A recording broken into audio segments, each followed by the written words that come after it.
National conference के कई नेताओं ने एक बड़ी कंट्रोवर्सी खड़ा कर दी है। उनका ये कहना है कि जब जब स्टेटहुड की मांग उठती है तब तब कोई भी चीज़ सामने आ जाती है, चाहे वो किलिंग्स हों कश्मीर में जो टारगेट किलिंग्स होती है, और उसके बाद जो अभी जो कश्मीरी पंडित जो विस्थापित हैं जो पीएम पैकेज के तहत वहाँ पे काम करते हैं, उनको जो थ्रेट लेटर्स आई हैं उस पर भी जो नेशनल कॉन्फ्रेंस के लीडर और मिनिस्टर्स ये कह रहे हैं कि ये सब कुछ उसी टाइम होता है जब जब स्टेटहुड की मांग उठती है।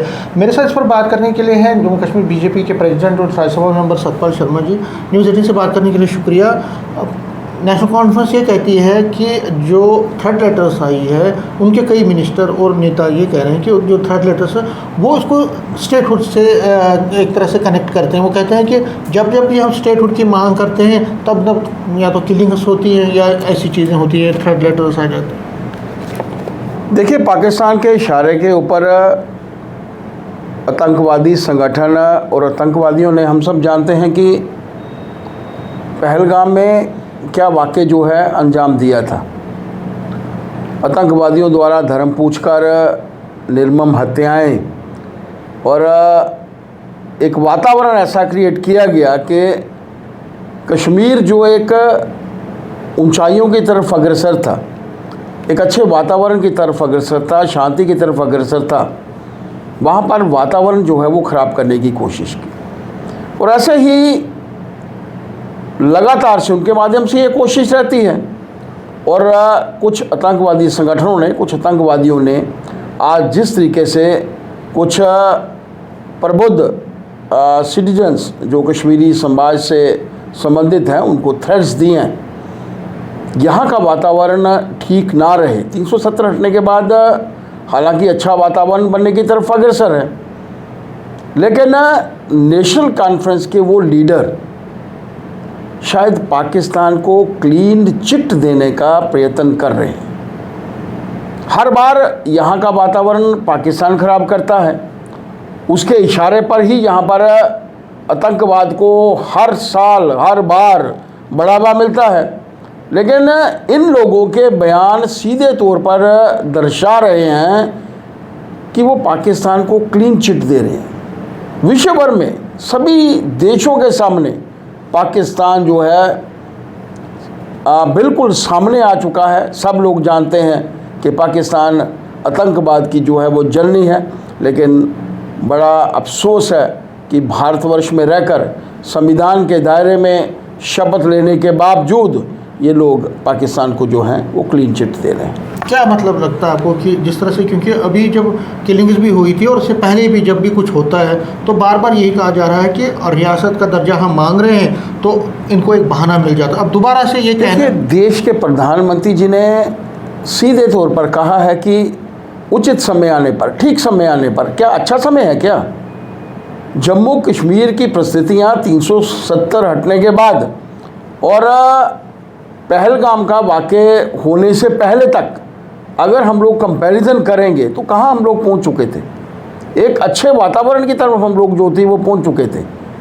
कंपैरिजन अगर हम लोग यहाँ के कश्मीर का करते हैं, अपने भारतवर्ष के कश्मीर का करते हैं और जो पाकिस्तान के नाजायज़ कब्जे में है उस कश्मीर का करते हैं तो डिफरेंस हम सबको साफ नज़र आएगा। वहाँ की कश्मीर की क्या हालत है और हमारे इस कश्मीर की जो हमारे पास है, जो भारत का अभिन्न अंग है, वहाँ का हालात के साथ, आप तो खुद कहते हैं वहाँ के हालात, आप तो खुद कहते हैं ना, देखिए आप सुनिए, आप तो हमेशा कहते हैं कि स्टोन पेल्टिंग नहीं है, वहाँ हड़ताल नहीं होती, आतंकवाद कम हुआ। आप एक पत्रकार की तरह बात करें, आप किसी ना भारतीय जनता पार्टी को रिप्रेजेंट करें ना नेशनल कॉन्फ्रेंस को रिप्रेजेंट करें, आप एक भारतीय पत्रकार होने के नाते, क्योंकि आप खुद कहते हैं ना, सुनिए ना, बार बार कहते हैं ना कि हालात ठीक हो गए। मैंने कहा हालात 370 हटने के बाद आप खुद कहते हैं, आपकी पार्टी के लोग कहते हैं, प्राइम मिनिस्टर बार बार कहते हैं, होम मिनिस्टर कहते हैं, आप कहते हैं, लेकिन नेशनल कॉन्फ्रेंस यही कहते हैं कि एक बार एक तरफ आप कहते हैं कि हालात ठीक है। समीर जी, यही कहना चाहता हूँ कि क्यों ये लीडर पाकिस्तान को क्लीन चिट दे रहे हैं, क्यों दे रहे हैं? पाकिस्तान बारंबार यहाँ का वातावरण खराब करने की कोशिश कर रहा है, बजाय ये कहने के कि आतंकवादी संगठन पाकिस्तान के इशारे के ऊपर ये काम कर रहे हैं।